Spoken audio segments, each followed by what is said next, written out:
not even asked you about your football team. Let me get it. Bayer Leverkusen, is that my saying Close? it right? Oh, very Right? good. Nice German accent. Good. You speak German, by the way. Did you just learn that, on the job? How many languages do you speak? Well, I worked in French for a few years when I was right out of college. French for a few years. I know. That's Let's do nice. the whole podcast in French now. Il y a longtemps. Hi, everyone. Welcome to Leadership Next, the podcast about the people And trends. that are shaping the future of business. I'm Diane Brady. And I'm Kristin Stoller. This week, we're speaking with Bill Anderson of Bayer Global. Yes, so I met Bill at our Climate Week Sustainability Dinner in September. He sat next to me at dinner and was a lovely seat partner. Diane, how do you know him? Well, certainly through sustainability as well, but I've met him a few times, and he's always struck me as this sort of cool Texan who would be more at home, at a South by Southwest kind of setting than what I associate, which he's had a very long career in the pharmaceutical industry. Definitely. And I think I was really impressed by the op-ed he wrote for us last spring. Oh, the one about how he was gutting his management structure, that one.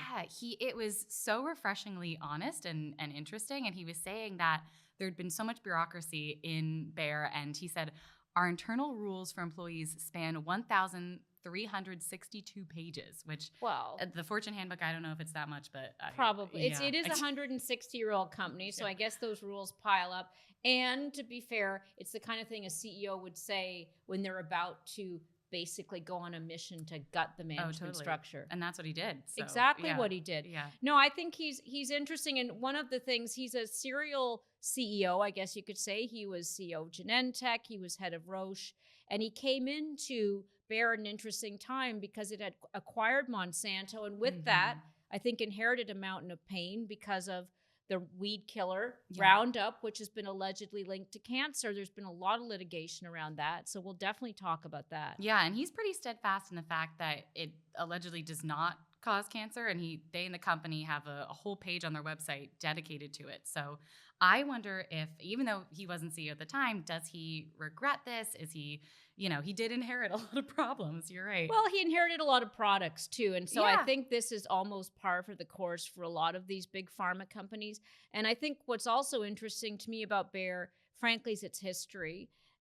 Which is, if you go back, let's go way back to the 30s and 40s. This is a company that was very much associated with the Nazi Party, with the Holocaust. And rather than run away from that, they have leaned into causes around Judaism and remembering the Holocaust. That's both a plus, and I think in this environment is also something that feels a bit brave. Oh yeah, like now in 2025, when there's so much anti-DEI rhetoric, I wonder if he's going to keep holding fast on that messaging, or if a lot of companies have rolled back their DEI promises. So I wonder what he's going to do with that.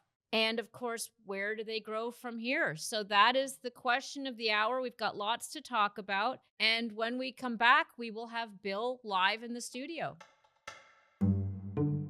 We're entering an era of innovation unlike any we've witnessed before. You all see it. The pace of technological change is staggering, and it's challenging for any leader to keep up.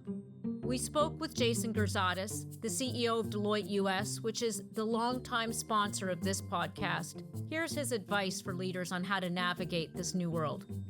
There's probably nothing more important for CEOs, no matter what organization they're leading, to really be thinking about technology's impact on their workforce. It's really a function of how do you think about technology in concert with your workforce.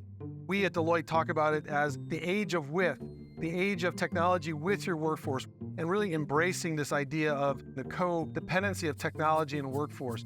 We're also in an environment of a very tight workforce where there's a scarcity of top talent and an increased pressure on the diversity of top talent. That's going to be the challenge for organizations to demonstrate to top talent that they can grow and evolve the work that they do, working with leading technology in a very aligned way. Finally, it's what top talent really wants in an organization, is to learn and grow and to be part of an organization that's supportive of them actually embedding technology in their work. Well, welcome. I think you're the first guest we've had, Bill, to actually bring your own tea bag. So what are we drinking? Oh, little mint tea. We got enough coffee already in the system for the day. So. I'm drinking coffee, so I think can never have too much as a journalist. But I'm very well. Anyway, welcome. Thanks for joining us.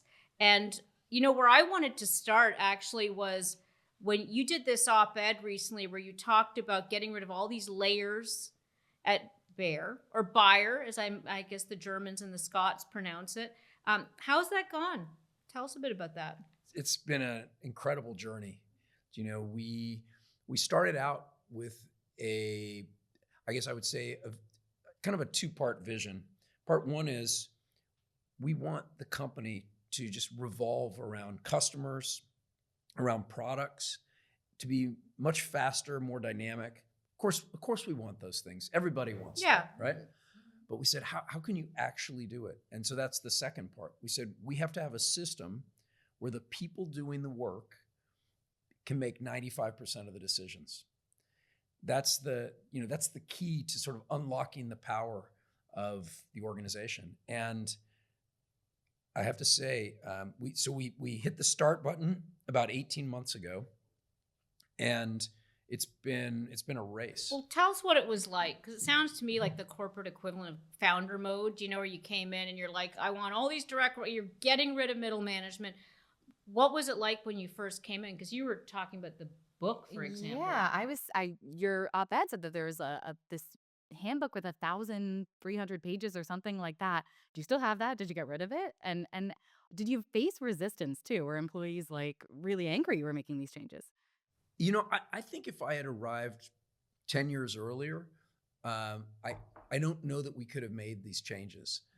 But when I arrived, what I found was a company where there was a really nice culture. People were very supportive of their colleagues, a real focus on science and an interest in our mission of health for all, hunger for none. So a lot of that good stuff.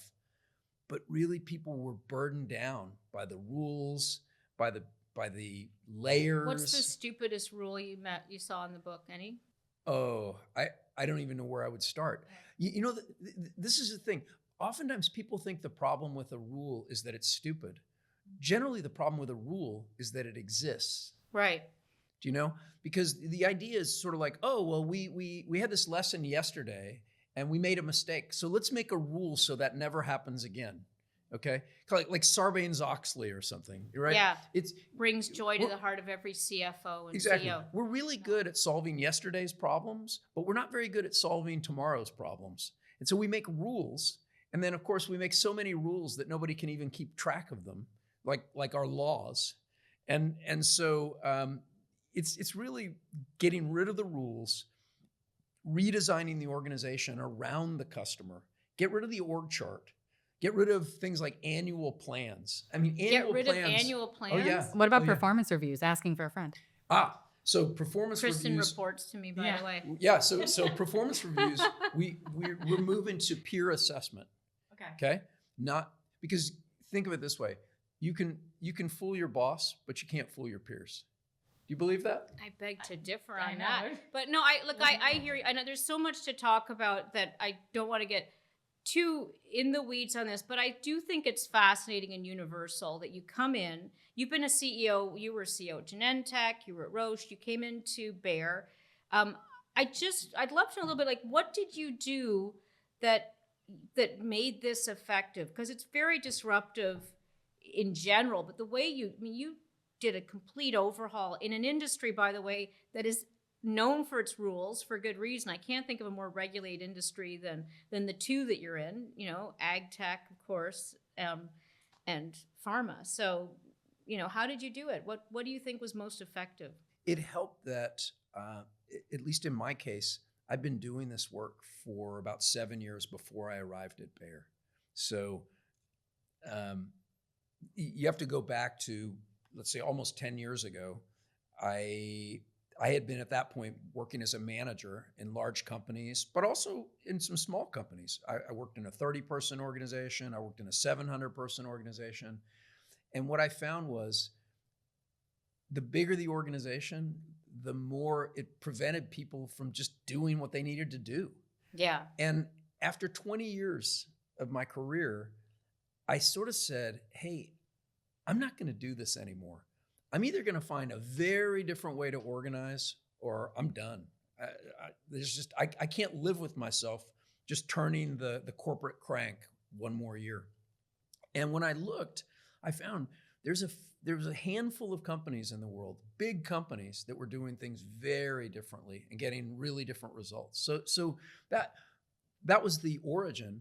But I had 7 years to practice that in my former companies. So when I came to Bayer, I talked to our leaders and I sort of said, look, I know it's awkward. I'm coming from the outside. That's different. But actually, the thing that's even going to be more awkward is I really have some very different ideas about how a company should run. So how about I share those with you, and then we'll have a conversation about it, and we'll decide together what This we're was gonna after do. you'd been hired. Yeah. Okay, that's Yeah.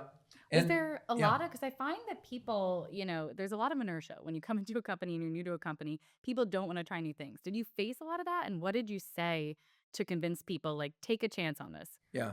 I'm the boss. Those are three good No, words. no, really, because especially if you're coming in new to a company. So, there was 100,000 people, and I was one of those people. And sure, I have a CEO title.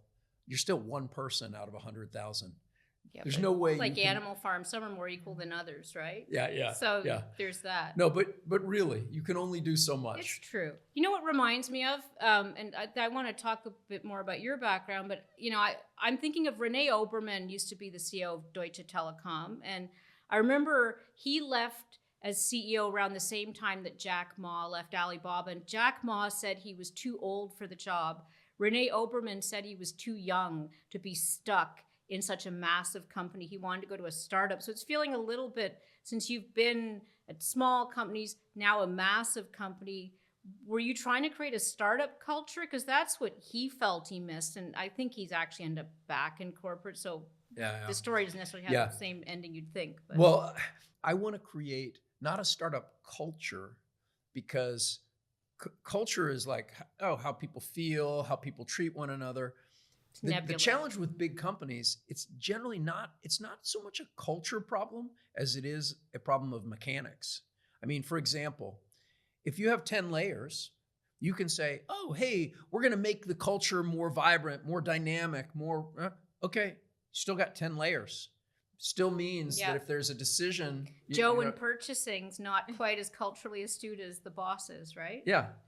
So the thing is, by the way, sometimes people say, hey, let's take a field trip to a startup, and maybe the entrepreneurial spirit will rub off on us. That's really stupid. Or acquire them. Kristin knows Yeah, that. I totally. Acquire and kill. Yeah. So this is really about, what does it take to organize a large firm so that all the people in it can behave like they're at a startup. And for example, you can't just say, okay, everybody just do whatever you think is best. That sounds Chaos. clever. It would last for about a week, right? So that's not going to do it. So it's really about a systematic approach to turning people loose. And so you have, for example, everyone's on 90-day cycles, the whole company, including the executive team. What does that mean? Your job's up for review every 90 days? What's a 90-day cycle? So what we do is we set a vision, whether it's for the company or whether it's for a division or a department. They have a vision. Like, what are we trying to achieve? Maybe we're trying to deliver better solutions for farmers for lower cost. Okay, that's a vision. Yeah. But then each group, so we're organized now into thousands of teams. And the teams have their team vision. And then their goal within a 90-day cycle is, hey, what are the 2 or 3 most important things we can achieve towards that vision in the next 90 days? Like, the clock's ticking, 90 days, right? And by the way, we're going to do that 4 times a year. We're going to have those 90-day cycles. And we'll talk about how we did at the end. So there's no a priori target. Mm-hmm. There's no safe number, I'm the cost center manager. I've got an $11 million budget. Of course, I'm going to spend $11 million. In our system, there's no safe place to hide behind a budget target. Do it, go fast, deliver better for customers, use the least resources, and we'll talk about how you did at the end. And by the way, and your peers are gonna basically rate you. This efficiency push, it's making me think about the current administration and everything that's is going it? on Doge? with the Doge. Yeah, exactly. So, which makes me wonder, Is what that are a you- comparison you like? Yeah, you may not love that. But how are you looking at, the regulatory environment that's going on right now? How do you think it's going to affect you and your business? I think the idea that we need to make the federal government more efficient and more responsive, I think is brilliant. Mr. Anderson goes to Washington. What would you do? Oh, I don't know. I think that might be something I'd have to think about a little more. But I would say that every organization, whether it's the government, whether it's a company, there's so much potential that's trapped in these organizations. Do you know what? One thing I noticed when I started, well, actually over my career, I noticed there were people who didn't seem very kind of aligned or into the company shtick. They were sort of doing the bare minimum. But then I noticed some of those same people, because you might think, oh, they're lazy or they're unambitious. But I noticed some of those people are, they're coaching their kids' little league team, or they're, president of the city council. And then you think, these are people that have a lot more talent in them than they're bringing to work. And if you dig into it, I think that's mostly the fault of the bosses. Is it? I mean, sometimes it's just a job, though, isn't it? For some people, is that okay that they have a job, it gets them money, Clock in, clock out. and Yeah. maybe clock in, clock out. You're implying the people who don't give their all at work, right? Well, let me talk about culture. I know we're this is a connect the dots, podcast, so we go all over the place. But I think one of the things that really interests me is the challenge culturally you had you acquired Monsanto, and with that, of course, came good things, and then you've had to deal with the litigation for Roundup, and you've talked about that. I mean, let's talk about, did you notice a difference between the cultures, and how do you inculcate this passion in people when you're dealing with some pretty hard stuff that's also in the news? I think by the time I joined the company, the kind of cultural harmonization True. It was several years mostly had passed. happened. I saw really a high alignment of interests, of kind of mission outlook and things. So really not much of a topic there. I mean, certainly the litigation is a big topic, and that's something I spend a lot of time on. I'm talking to policymakers in Washington and state capitals. A lot of it just has to do with whether we're going to have a stable, understandable regulatory environment, or whether we have regulatory anarchy, which is what, unfortunately, some of these judges have made of the U.S. system by which pesticides are regulated. It's sort of like, well, I would have thought the EPA is the authority on that, but that's been muddied in the courts, and so we're advocating for policy on that. Because, for example, we have a new herbicide that we're looking to bring to the market in the next 2 to 3 years. Mm-hmm. That's been the result of maybe 15 years of R&D investment. And this is really important because weeds, insects, fungi, they adapt. They become resistant to the current products. So the food safety and supply of America and the world depends on new products like this. But it's very hard for us to bring a new product to market if we can't rely on the fact that if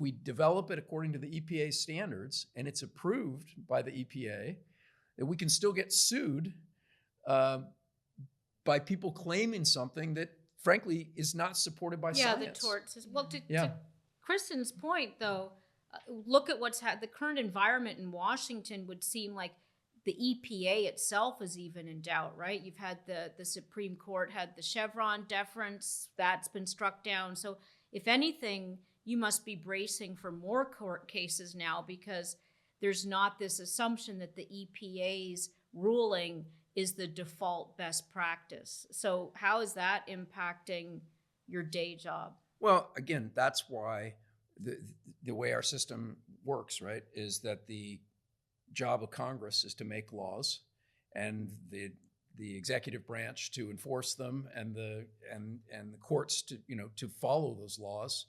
And that's why I think we probably need legislation to clarify that. What would you like to see? Well, in this particular case, where it has to do with agricultural inputs, crop protection products, it's pretty simple that the EPA is the authority. So for example, on the FDA, that hasn't been questioned. If the FDA approves a label for a medicine, we don't have the state of California saying, oh, no, actually, we don't agree with that label. We need a different label. But that's exactly what's happened in pesticides. And that's what I mean by regulatory anarchy. I mean, it can't be that a jury of non-experts basically is independently deciding a question that's already been decided by hundreds of scientists that are employed by the EPA or by other food safety monitors in other countries. You've just described the nightmare scenario that everybody's looking at in Washington right now, where is it rule of the scientists or is it rule of, partisan opponents of science, if anything? I mean, what are you feeling about this current environment and what you're hearing? Yeah, it shouldn't be ruled by scientists, and it shouldn't be arbitrary rule by politicians. Yeah, it should you need be a middle. It should be politicians rule based on input by scientists. And frankly, that got distorted a bit during the pandemic. Yeah. Right. And I think a lot of people resented that there were times I certainly saw, and by the way, I experienced the pandemic really in 3 countries. Because we You're lived the jet-setting pandemic. Well, at the time we were living in Switzerland and California because of my job. Yeah.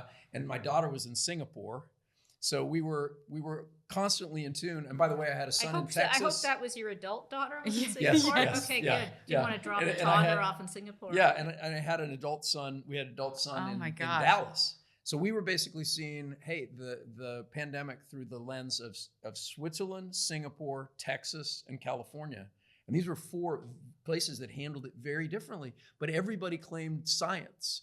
So how can it be, if one country says, oh, we're following the science and,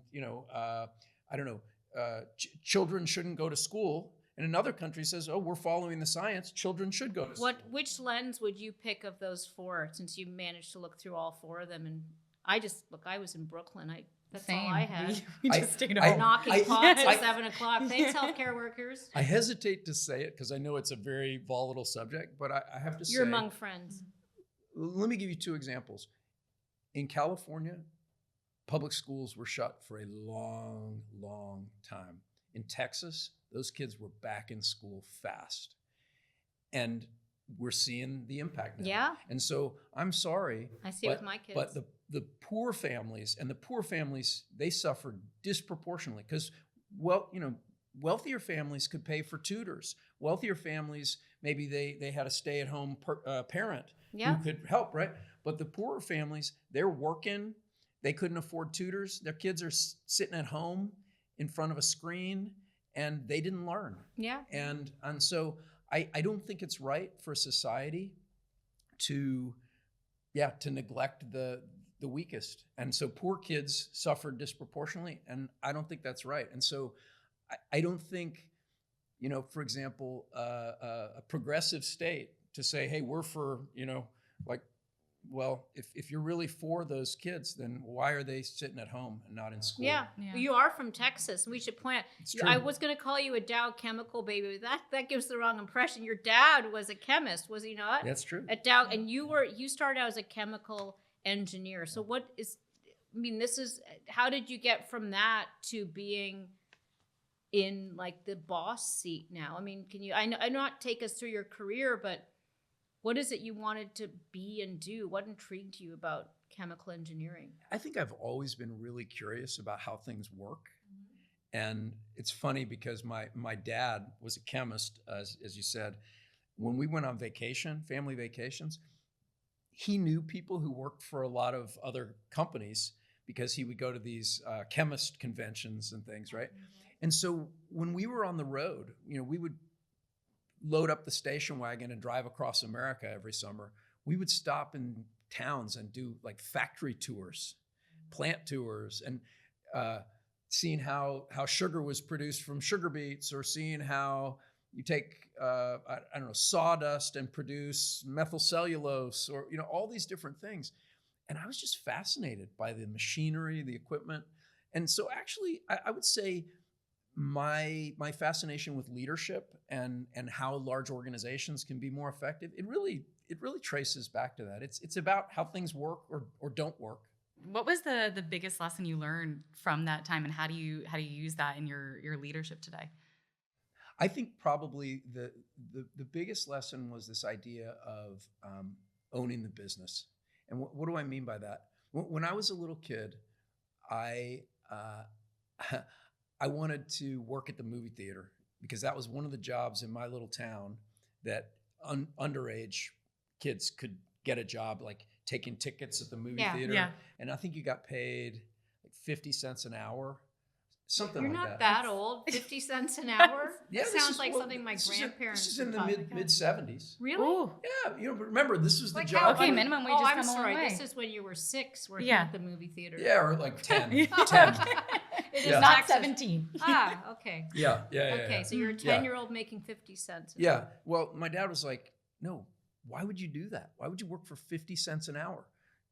Because I was mowing our lawn. He's like, look, I'll rent you our lawnmower, and you can mow the neighbors' lawns, and you pay me rent, and you pay for the gas, and you get to keep the delta, right? And so I was making like $6 an hour mowing lawns when I was 11 years old, when the minimum wage, if there even was one, was like $3. Yeah. Right. But when you do that, if the lawnmower broke down, that's your problem. If you're out of gas, and I had to, go on my bike to the gas station with the gas can and get whatever, you learn everything. Billing, if somebody didn't pay you, you got to kind of go get the money. So I think out of that, I just learned that, hey, this idea of like owning the business, it's something I want for everyone. Yeah. You mentioned about, hey, can't some people just have a job? Yeah, I'm fine. I'm not talking about working more hours. I'm saying, hey, if you're going to spend 40 hours at work. Love what you do. Yeah. Yeah, I agree. And it's a good parenting tactic. I do what your dad did. I do it with lemonade stands. It's when you start to charge them for the lemonade, then they're like, what? I'm like, yeah, nope, got to recover my costs. Exactly, yeah. Welcome to adulthood. Yeah, Bill, one of the things that I was telling Diane before this that I love is, especially in your op-ed, you're so refreshingly honest, and you're always saying, what's on your mind, advocating for your company, and especially with all the rhetoric going on right now in Washington about, anti-DEI and all that. What do you make of that? And what do you feel like your role as a leader is to speak out? Yeah. I get asked that in town halls and things, like yesterday. I'm sure, yeah. To me, it's actually really simple. For example, diversity is a beautiful thing. Look at New York. Look, I was in Dallas last weekend at church there with my son. Very diverse place. Okay, this is the world we live in. So I don't think we need to have a debate about diversity. Now let's talk about inclusion. Okay, do we all agree that the people around us are worthy of our respect? That they should be included? Like, for example, at our company, is it right that everybody, when they come to work, they should feel like, hey, this is their place. They have every bit as much a right to be there as everyone else, to bring the best self to work and to contribute. That's inclusion. Have I said anything controversial? Not Well, I think if you said DEI, it evokes certain zero-sum game mentality for a lot of people, and certainly you've not been the crosshairs of a Robbie Starbucks, for example, where you're getting tweets saying boycott every product that Bayer makes. I mean, that you must sense some fiduciary duty to talk about it differently in this environment, or do you just sort of feel like it's important to be out there? So people who know me would know that when I talk about these topics, I speak about them as I just did. You notice I don't use an acronym. Right. By Because the the way, acronyms are the problem, really, well, right now. and think about and equity. Yeah. So equity means very different things to different people. A lot of people say, "Oh, equity, that's kind of like equality. That just means, yeah, we should all be equal." Now, Right. other people say, "Oh, equity. Oh, that means we have to have equal outcomes." And anytime the outcomes aren't equal, that's a sign of an embedded racism or sexism, Yeah. right? So that's where the political third rail lies. I tell our folks, hey, we absolutely stand for having a diverse workplace. Our customers are diverse. If we're gonna understand them, if we're gonna reach them, we're gonna be diverse too. We benefit from that. We're gonna be inclusive. If anyone who's excluded, they can't contribute. That's not okay. That's bad for business. All right. But stay away from the acronyms. Let's focus on, follow the golden rule. It's not, this doesn't need to be that hard. Yeah. I think one of the things that's toughest for somebody in your position right now, you're not an insurer. You do make some health products, but clearly there's this anger and vilification of corporate leaders. And we saw it, of course. I was speaking with some folks from United Healthcare last week. I mean, how do you feel about that? Do you feel more targeted, or do you have any, when you speak to your peers, it does feel like a tough environment to navigate when people have these impressions about corporate leaders that don't align with the reality you're talking about? It's a really complex topic area. Sure. I think there are lots of examples of corporate excess, of corporate leaders who've made bad decisions. And so I wouldn't try to defend those things. I think in things like healthcare, people are frustrated because I think everyone has a sense that America possesses sort of almost the best and the worst in healthcare. We have the best technologies, we have great doctors, we have great hospitals. But then when you go through this, and I've been through this with family members, with loved ones, I mean, it's a mess, And we're a family that has my wife's a dietitian. I've been in healthcare, related businesses for decades, and we have a hard time navigating it. And I think, how must it be for people who don't have that kind of expertise? And so I get the frustration. I don't think we're having real conversations about it, though. For example, blaming insurance companies or pharmaceutical companies or even PBMs, right? It's easy to do. But if you look at healthcare costs, 2/3 of the costs of healthcare are doctors and hospitals. Yeah. And I know it's not a very popular thing to say, but these are really high cost things. And you have to kind of get into that. What's driving those costs? And some of that is, a lot of big incomes. And some of it is crazy rules and weird payment mechanisms like Medicare and Medicaid. A lot of admin. So someday I hope we can start to have a real conversation about healthcare reform. But you ought to know, for example, the pharmaceutical industry, I think it's 12% of healthcare costs. So if people want to get angry about the costs of pharmaceuticals, just remember that's 12%.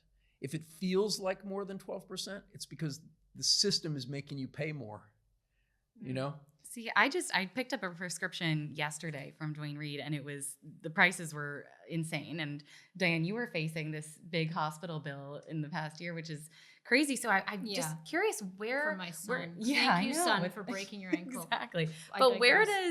where does these conversations start? How do we fix this? Who are we starting with? What's the roadmap here? Yeah. We start with Bill. Bill. Some years back, I was responsible for launching a medicine that cost. It was a really breakthrough medicine for a very serious disease. It cost about $60,000. Okay, oh my gosh. Per pill, per what? Yeah. That was for half a year's therapy. Okay. Oof. Okay. All right. No, but here, wait for it. So it was $60,000, but many hospitals were charging they were billing that at $300,000. Oh. My God. Okay. So this is what I mean. If we want to unpack this, the answer is you got to take the whole thing. So I would just say for the listeners out there, don't assume, like for example, in this case, the patient, the insurance company might pay the whole amount for the hospital, but charge the patient a 20% copay for the medicine. So then the patient 20% thinks, of 300,000. no, 20% of 60. Oh, okay. Right? So then the patient thinks, whoa, this medicine's so expensive. It's unbelievable. And you could say, well, yeah, that is expensive. But on the total cost, you see, there's a lot of weird stuff like that. And got to get everybody to the same table and solve the problem. People that are in the system, they know this.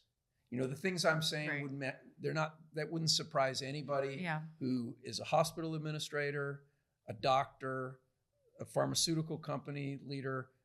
Nothing I said would surprise them. Is it different in Europe? I mean, let's acknowledge, and I've not even asked you about your football team. Let me get it. Bayer Leverkusen, is that my saying right? Oh, very good. Nice German accent. Good. You speak German, by the way. Did you just learn that, on the job? How many languages do you speak? Well, I worked in French for a few years when I was right out of college. French for a few years. I know. Let's do the whole podcast in French now. Il y a longtemps. But let me ask you about, I want to pivot over a bit to Europe, because obviously this is a company that's 160 plus years old, right? And one of the things I've admired about Bayer is this period in history that's associated with, Nazi Germany, the Holocaust. Rather than run away from it, I feel like the company has leaned into it as something that is part of the past that's really making almost reparations. How do you think about it? Yeah, I think it's really important to distinguish between remembering and guilt. Okay. And I actually think, if you look at some of the culture wars in the US, I think that distinction is not well made. So for example, nobody who's alive today was responsible for what happened in Nazi Germany. Yep. So the people alive today are not guilty of that. But companies, German citizens can still remember it and say, hey, we're not going to let that happen again. And we're going to learn lessons from that.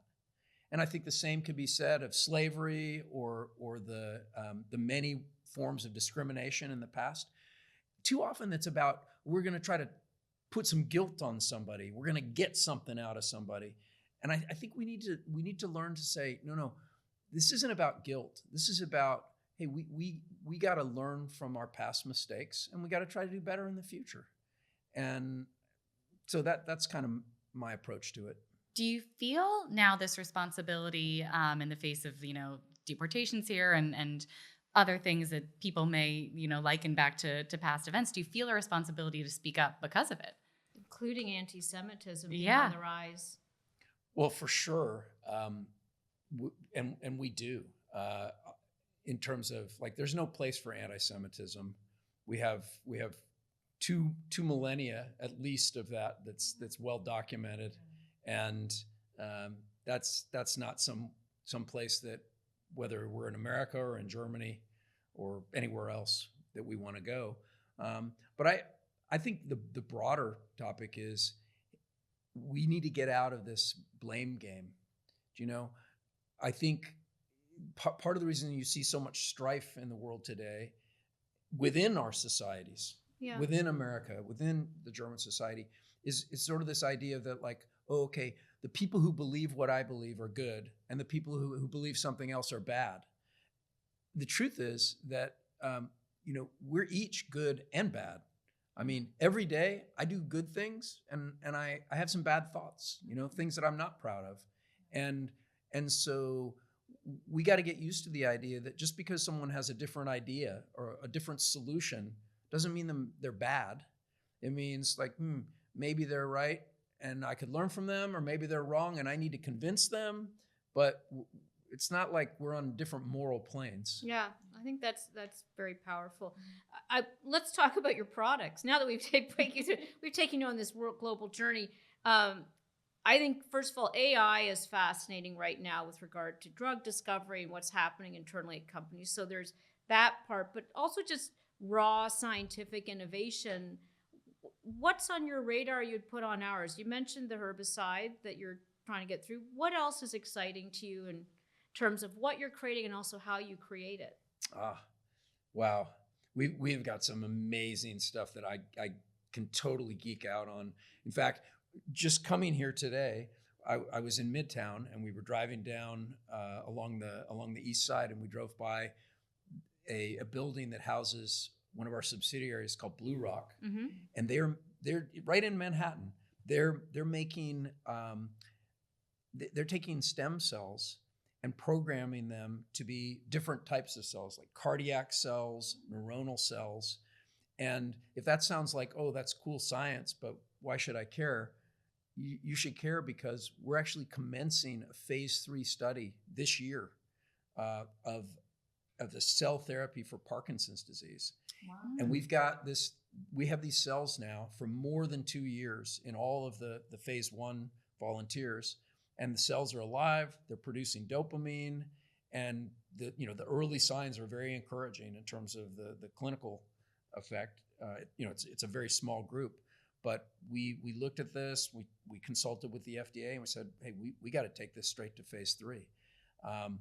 That could be the biggest breakthrough ever in Parkinson's. Wow. How close are we to? Well, it's phase 3. Okay. So if these studies play out, then we could be bringing this therapy to market this decade. Wow. It's which amazing. is soon in drug development. It is, yes. That's Yeah. a nanosecond. Yeah. How much is AI a factor in that? Because sometimes I wonder if we over-index on assuming that AI is the magic elixir that makes this happen. It sounds to me like that's, scientific discovery as it's always been done. Yeah, I'm not sure how much AI was used in that particular one. We have a lot of other technologies where we use AI a ton. It's not the stuff you read about in the paper every day, like OpenAI and large language models. This is what we call old AI, so machine learning. Yeah. More the quantitative stuff, and we use it a lot for like simulating different crystal structures or molecular shapes, trying to figure out, for example, if you're trying to target a protein, and you've got the geometry of the protein, and you got to try to figure out what chemical structure could you create, or what kind of molecule might fit that structure, then machine learning is very important for those kind of applications. In plant genetics, we breed 50,000 new genetic variants of corn every year. And we use machine learning models to decide, of those 50,000, which are worth testing, because it'd be very expensive to test 50,000 varieties. So we're using that kind of, again, it's ironic to call it old AI. It's like, it's just not the same as the large language model AI. Yeah. That's going everywhere. Yeah. And I appreciate you explaining, because I don't know the science, and it was very Bill Nye the Science Guy with AI. So thank you. But I'm also curious about your venture arm, because I know Bayer invests in a lot of different startups and companies. What is the most exciting thing you're investing in right now and seeing? A couple of the ones. So the example, the cell therapy for Parkinson's, that came through the venture arm. Another thing we're investing in through the venture arm is we're investing in a couple efforts to, how to explain this the simplest way. So bean plants, like soybean plants, they have this interesting feature. The roots of the soybean plants will harbor a bacteria that can actually, it basically eats nitrogen from the air, and it converts it into nitrogen that can be fixed in the soil, like fertilizer. So basically, a simple way to think about it is bean plants kind of make their own fertilizer. Corn plants, on the other hand, they don't. And that's one of the reasons why you alternate corn and beans, because, right, makes sense? So these guys are gene editing bacterium so that they can do that same thing, but in a corn plant. And the implications of that are really important because fertilizer is a big user of energy. It can be a pollutant. So the ability to have the plant kind of make their own fertilizer has huge implications in terms of energy costs, in terms of greenhouse gas emissions. That's a big deal. It gets back to what you were talking about earlier about be careful what you wish for. Because I know in Europe, for example, with genetically modified plants, there's a big push against it. But some of the greatest advances that allow us to not use the chemical fertilizers is to actually do the kind of genetic modifications you're talking about. Yeah. So, Bill, what keeps you up at night? I'm very motivated to, create a better workplace, to fix some of the challenges that we've been wrestling with. But honestly, nothing actually keeps me awake at night. It's because you're not drinking caffeine. No, it's honestly, I'm a person of faith, and I feel like part of that, and I've learned over time better and better, is kind of I know what my role is, and I know what God's role is, and so I try to do my best every day. The world's been turning a long time before I came along, and it's going to keep turning a long time after I'm gone, and just kind of understanding our place. I'm one person, you're one person. We do what we can, and then we have to be satisfied with that. Is there anything that we haven't asked you? And I briefly alluded to football, but I feel like we should at least acknowledge that you own a team, and I call it the real football. I know there's American football out there, but I grew up with soccer. Talk about that. I mean, how important is that to you, even psychologically? Do you get to hang out with Ryan Reynolds? I know he's a low-grade AAA team. No, it's fun. So we have a team called Bayer Leverkusen. Leverkusen is the hometown of Bayer in Germany, and we're the champions of the Bundesliga. And last year we came in second place in the Europa League, and we won the German Cup. So it was they call it a double victory year because we won 2 of the 3 things we could win. This year we're in 6th place in the Champions League. We're in 2nd place in the Bundesliga, and we're still in the German Cup into the semifinals. Mm-hmm. So it's good fun, but it's funny.